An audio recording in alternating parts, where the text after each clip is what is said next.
যুদ্ধ নয়, শান্তি চাই, সবাইকে বাঁচতে দিন। আইডিওলজিক্যালি আদর্শগতভাবে Karl Marx, Lenin, Rabindranath, Gandhi পড়ে এগুলো বলা যতটা সোজা, কিন্তু কাজে কি করা যায়?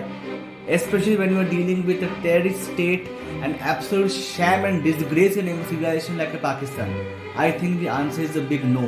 But having said that, এই মুহূর্তে দাঁড়িয়ে এটা কোনো বলার অপেক্ষা রাখে না যে India and Pakistan are heading towards a massive confrontation, escalation at multiple levels. এটা একবার শুরু হলে কখন শেষ হবে কেউ জানে না। Like any same minded individual যে অন্তর্নিহিত শিক্ষিত বলে দাবি করে, আমি অবশ্যই চাইবো পাকিস্তানের এই সন্ত্রাসবাদের প্রতি প্রেম, পিরিত, ভালোবাসাটাকে once for all be decimated. But having said that, I also want my own country. I don't give an F about Pakistan. My own country, Indian, human casualties down to the bare minimum, if not zero.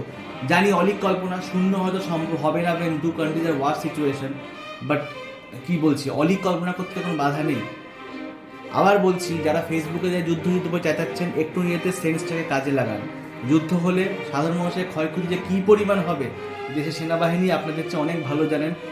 যুদ্ধ ভারত পাকিস্তানের মধ্যে কিন্তু PUBG খেলা নয়, video game নয়। একটু ভেবে চিনতে ঠান্ডা মাথায় ভাবুন। Thank you so much.